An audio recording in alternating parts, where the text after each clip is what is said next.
You are getting ready to listen to the voice of Dr. Rhadi Ferguson, 2004 Olympian, four-time national judo champion, Brazilian jiu-jitsu black belt, author, speaker, and coach. There is something happening right now across academia, athletics, fraternities, and professional culture that I believe we are dramatically underestimating. And because we are underestimating it, we are allowing it to spread quietly, subtly, almost invisibly, until one day we are going to wake up and realize that the foundational standards that once held institutions together have slowly eroded underneath us. I see it in the university. I see it in the dojo. I see it in fraternity life. And what makes this issue so dangerous is that most people are discussing the symptoms while refusing to address the actual disease. The disease is not technology. The disease is not social media. The disease is not youth itself. The disease is the collapse of deference, protocol, and respect for lived experience. And once those things disappear, institutions begin decaying from the inside out. I teach at Howard University. I own and operate Tampa Florida Judo, and I'm a proud member of Omega Psi Phi Fraternity, Inc. 3 completely different environments: academia, martial arts, brotherhood. And yet I am watching the exact same cultural shift happen in all 3 spaces simultaneously. That tells me this is not isolated. This is civilizational.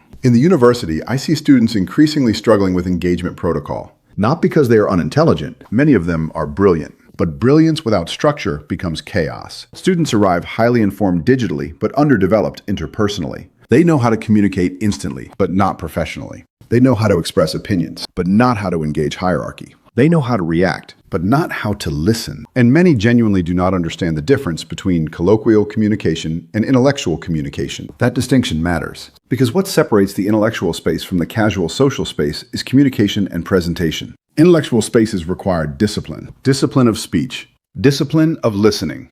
Discipline of emotional regulation. Discipline of timing. Discipline of presentation. And right now, many universities are watching those standards slowly erode. Students emailing professors as though they are texting friends. Interrupting without awareness. Treating correction as disrespect. Treating hierarchy as oppression. Treating expertise as negotiable. And the most concerning part is this. Many younger individuals no longer believe they should defer to people with greater age, greater experience, or greater institutional knowledge. They have not learned deference. They do not practice deference. And increasingly, they reject the legitimacy of deference itself. That is profoundly dangerous, because deference is not weakness. Deference is one of the primary mechanisms through which wisdom transfers between generations. And without wisdom transfer, institutions die. Now let me move from the university to the dojo, because martial arts exposes this problem even more clearly.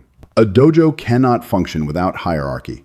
It cannot. The dojo is not merely a gym. The dojo is an intergenerational learning environment built on respect, discipline, humility, and controlled ego. In judo, Brazilian jiu-jitsu, wrestling, or any legitimate combat sport tradition, there has always been an understanding. You respect the mat.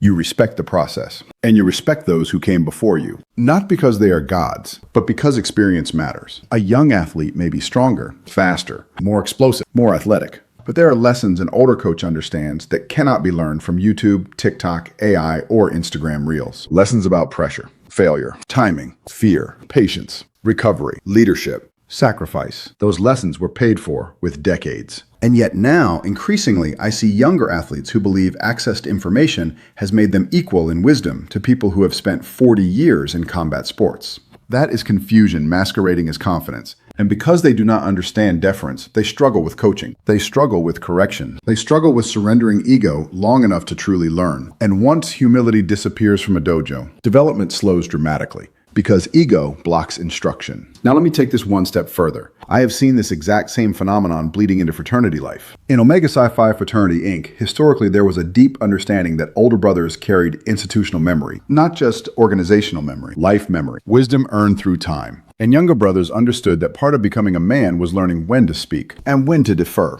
Not because they lacked worth, but because they understood that age carries perspective. Today, increasingly, I see younger brothers who believe that because they are educated, successful, connected, or socially confident, they no longer need to defer to older brothers. And I think that mentality is deeply corrosive, because fraternities were never meant to simply be social clubs. They were leadership pipelines, intergenerational leadership pipelines. And leadership cannot transfer where humility no longer exists. What concerns me most is that society increasingly frames all hierarchy as inherently oppressive. That is intellectually lazy. Every functioning institution on earth relies on hierarchy. Medicine does. The military does. Aviation does. Athletics does. Universities do. Fraternities do. Families do. Hierarchy is not automatically abuse. Hierarchy is structure, and structure is what allows excellence to exist consistently over time. Now, let me say something that may make some people uncomfortable. We are increasingly teaching younger generations that they should enter every room already believing themselves equal in authority to everyone inside it. Not equal in dignity, equal in authority. Those are not the same thing. Every human being deserves dignity, but a 20-year-old and a 70-year-old are not carrying the same volume of lived experience. That is simply reality.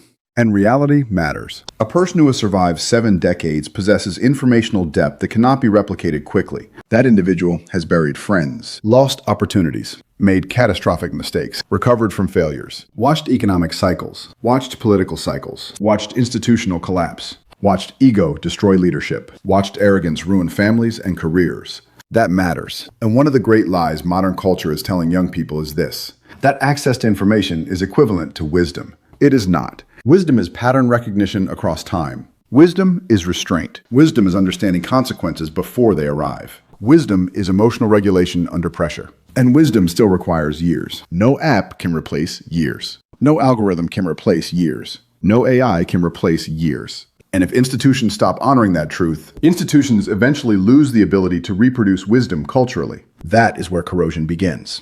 Quietly. First, communication becomes casual. Then professionalism becomes optional. Then authority becomes illegitimate. Then standards become offensive. Then correction becomes trauma. And eventually, nobody can lead anyone anymore. At that point, institutions stop producing excellence. They merely produce participation. Now hear me carefully. This is not a speech against young people. I love young people. I coach them. I teach them. I mentor them. I believe deeply in their creativity, brilliance, and potential. But loving people also means telling them the truth. And the truth is this: you cannot grow without humility. You cannot learn without deference somewhere in the process. You cannot sustain institutions without standards. And you cannot preserve intellectual culture if every hierarchy becomes negotiable. This is why I believe what we are experiencing right now is not merely a communication problem.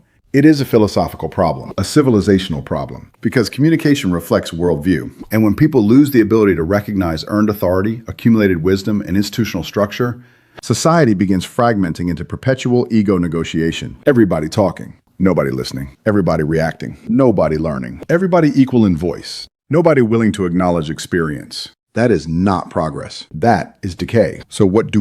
We teach engagement protocol again, directly, openly, without apology. We teach students how to communicate professionally. We teach athletes how to accept coaching. We teach younger brothers how to honor institutional memory. We teach young people that deference is not weakness. It is discipline. It is maturity. It is wisdom recognizing wisdom. And maybe most importantly, we stop being afraid to defend standards, because standards are not oppression. Standards are preparation. The world still responds to communication. The world still responds to professionalism. The world still responds to respect. The world still responds to composure. The world still responds to presentation. And if academia, athletics, and brotherhood lose the courage to defend those principles, then eventually they lose the culture that made them valuable in the first place. You are getting ready to listen to the voice of Dr. Rhadi Ferguson, 2004 Olympian, 4-time national judo champion, Brazilian jiu-jitsu black belt, author, speaker, and coach.